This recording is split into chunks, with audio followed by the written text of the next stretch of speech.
Welcome to your program, New Chance. A very good morning. It's a pleasure to be with you in this Tuesday. It's a pleasure to be back with you, to give you, through this program, hope for your life. Because maybe you are there on the other side without no hope, without no perspective of life. You know that little by little, step by step, we are reaching to the end of a year. And maybe you are there on the other side thinking that one more year is passing and nothing happened. But let me tell you that even though that we have few days, weeks to finish this year, you can still see the power of God in your life. You know, we're going to show you people stories of today that once they were in darkness, but one day they found the light. Maybe you are there in darkness without no way out, you know, looking around and not finding a way out, not finding a solution of your life.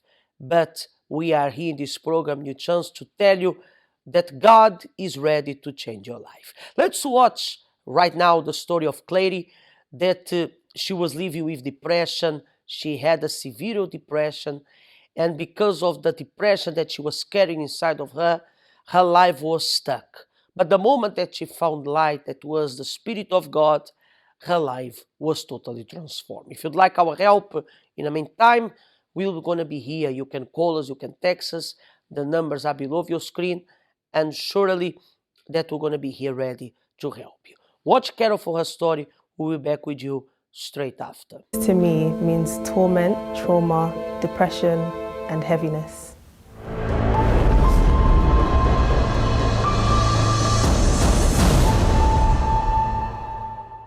The darkness that I faced in my life was depression, and it started when my auntie died when I was 14 years old. Shortly after that, my grandfather died, and from there I started panicking, and I was just expecting somebody else to die. In my mind, I started being tormented, and every night I'll have nightmares, very vivid nightmares of my family dying, violent deaths, and that resulted in me becoming very withdrawn, and I ended up becoming depressed. When I went to university for my first year, everything became a lot worse because that's the longest time that I'd spent by myself, and everything that was inside, I started to see how bad it was. I didn't want to be around anyone, but at the same time, I was scared to be by myself. Every time that I walk on the street, I'll see myself jumping in front of cars, and I didn't want to jump, but it's like I was having visions, I was seeing things, and I was scared of myself. The depression affected every area of my life, but especially internally. I was scared of the pain of death. So I didn't build relationships with anyone around me, especially my family, because I always thought when you die, then it will affect me heavily. It will affect me worse than the way my auntie's death affected me. Once I even asked my brother, if I was to ask one of the guys in my area to get me a gun, would they get it? That's how desperate I was to find a way out, or to find a way to end the darkness that was inside of me.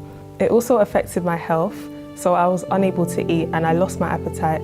For a period of 6 months, there was a time where I wasn't eating properly. I lost a lot of weight as well. I ended up losing 10 kilos because of the depression. I didn't try to solve the problem because I remember when my auntie died initially, I said to myself, I'm never being vulnerable again, because I remember I tried to speak to my friends about it. But then from that point, I said, whatever's going to happen, I'll just hold on to it. I'm not going to try and deal with it because I don't like the feeling of rejection. That's how I felt when I was unable to find the solution initially. So I didn't try to do anything to deal with the pain. From the first day that I stepped foot in the church, I realised that this is somewhere that I want to be, so I continued coming. I remember there was a day where the services for depression was announced, and I knew that that was for me, so I decided to attend. The first thing that I learned when I came to the services for depression is that Jesus Christ has already sacrificed, so I don't need to be depressed. And I had heard that before, but when I heard it this time, it was different because it was the first time that I actually believed that I could not be depressed. I started applying what I was learning, and the main things that I was learning in those services was that I have to submit to God, resist the devil, so keep fighting the devil, and he will flee from me. And that's exactly what I kept on doing. I realized also that I still wasn't completely free. I was still manifesting in the services. I was still feeling heavy. The darkness was still there. The same message that I learned to overcome the depression, and the same faith that I used to overcome the depression, is the same faith that I used to overcome the trauma. It took me about 2 months to be free from everything. So there's no more trauma. I'm not scared to be close to people anymore. I'm not scared of death. I don't see things anymore. I don't manifest in the services anymore. The Universal Church was very, very, very important to help me to get out of the darkness, because there's nowhere else I could have received this help from. When I tried to speak to people, they couldn't do anything for me. And the words they'll say, it may comfort me for 5 minutes, but it didn't remove the darkness.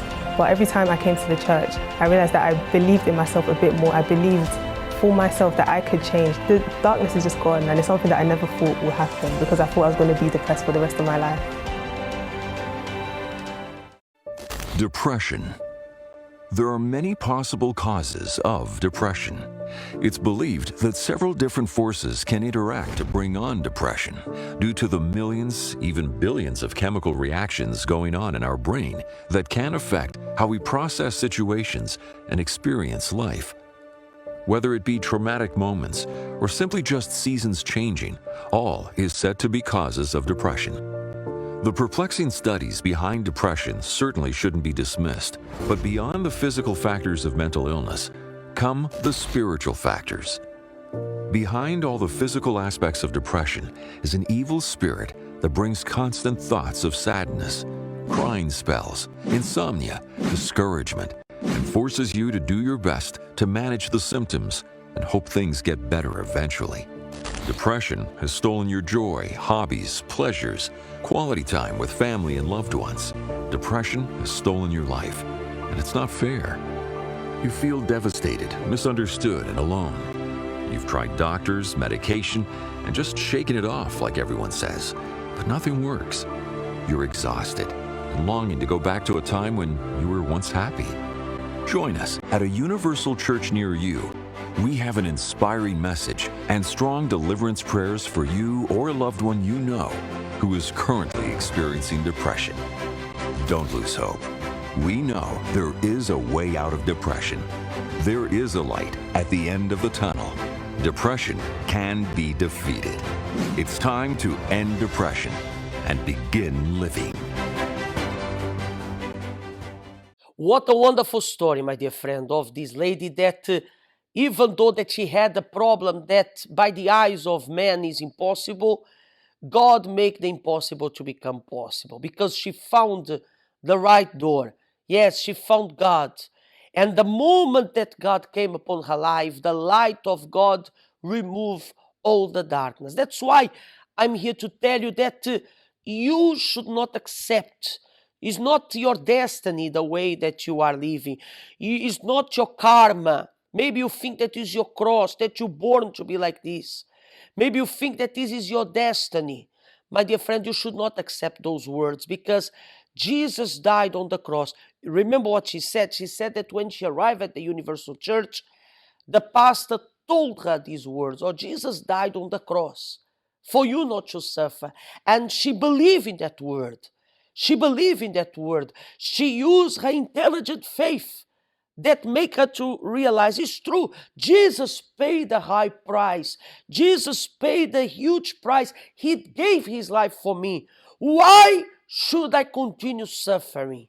And this is what I want you to think. Why you have to continue suffering? Jesus died for you, for me, for us to have a life more abundantly. And a life more abundantly is not the things of this world, but is the happiness inside of you, is the Spirit of God inside of you, that the moment that comes inside of you, everything will change. You know, my dear friend, the same way that happened in the life of this lady can happen in your life. Let's watch another story now of Sharon Shepherd. We're going to watch her story. One more person that one day were in darkness and found the light. Darkness means to me fear, insecurity, no way out, wanting to hide myself.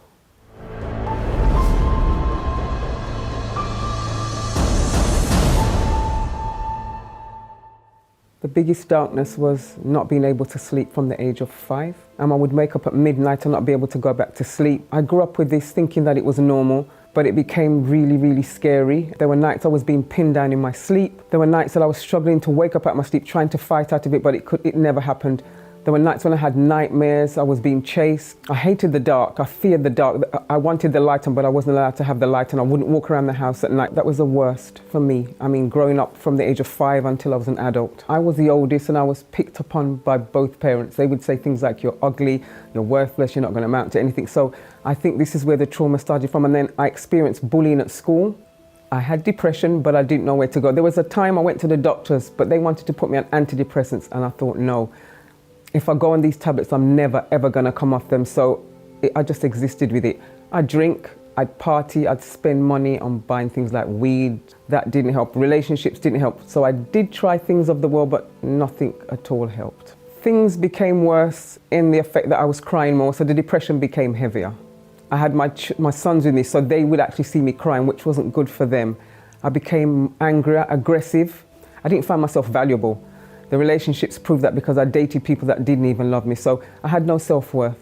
I didn't value myself. I didn't think I could achieve anything. Even though I'd strived to, I never did achieve anything at that early age, and I never thought I would amount to anything. I wanted the ground to open up and swallow me. That's the only way that I can describe how I felt at that time. I heard about the help centre when I tried to run away from the country, thinking that going to a new country, another country, fresh start, new people that don't know anything about me, I thought by going to this country, things would be different. But a family member, a stepmother, told me about the help centre, and she took me there on a Sunday morning for the first time. From the age of 5 until in my 40s, I wasn't able to express myself or talk to anybody about anything. When I came to the help centre, there were people that were willing to hear. They were willing to listen, they didn't judge me, and I wasn't looked upon as crazy. The things that I was saying, they had heard about it, they knew about it, so that brought a light to my mind. It made me think, you're not mad. These things were real, and things can change, and that's where I saw the light when I was told things can change. So the deliverance from the sleep paralysis, the depression, that was instant, that was quick. Within less than 3 months, the oppression, the lack of sleep, the spiritual husband, all that had left. And I didn't even realize. It was a couple of months after I thought, well, I can sleep now. My life today is in the light. It's wonderful. I can go to sleep, I can wake up, I'm happy. I don't know what it is to be depressed. The goals that I set, they're reachable. Everything that I thought I couldn't conquer, I've conquered. Arriving at the light is completely different from being in the dark. To live in the light is the most amazing gift that there is. It's indescribable, but being in the light, I would never, ever, ever go back to the darkness. I didn't want an inkling of it. Receiving the Holy Spirit was the best thing that's ever happened in my life. The best thing, it's the best. Not having my children, not having a job, not the fights, the battles, but receiving the Holy Spirit is the best thing that's ever happened. My dear friend, the opportunity is here. The opportunity is here. You saw these 2 wonderful stories of today of people who receive a transformation inside of them. So now stand up from wherever you are and give your step of faith. The Universal Church has their doors open here in Sweden every single day, and we are here ready to help you. If you are watching me from Sweden, Stockholm, or nearby the states around Stockholm, or also from Gothenburg, we have 2 doors open for you. Here in Stockholm, you can find us at the Birger Jarlsgatan 106, very close to the Tekniska Högskolan, also Odenplan. It's very easy to find, very close also to the city center. Birger Jarlsgatan 106. If you are watching me in Gothenburg, we are there every Saturday. Every Saturday we are there in Gothenburg at the Ringögatan 13. Ringögatan 13, Infart 7. Infart 7. When you come out on Infart 7, on your left side, you're going to see the Universal Church there in Gothenburg will be waiting for you. And also, on the 4th of December, we're going to have our first meeting in Malmö. If you are watching me from Malmö or nearby Malmö, you can also have the opportunity. In December, you're going to have an opportunity to receive the Universal Church there, and surely that's something amazing will going to take place, okay? If you need more information, you can visit our website, www.uckg.se, for you to know more about us, more about the Universal Church, more about our ministry, okay? And if you are also watching me from another country, another city, you can also find the closest Universal Church near you. May the Lord of the Bible bless you all. Have a blessed day, and receive whatever you are this light. And surely that this day is going to be completely different. May God bless you. This programme is brought to you by UCKG.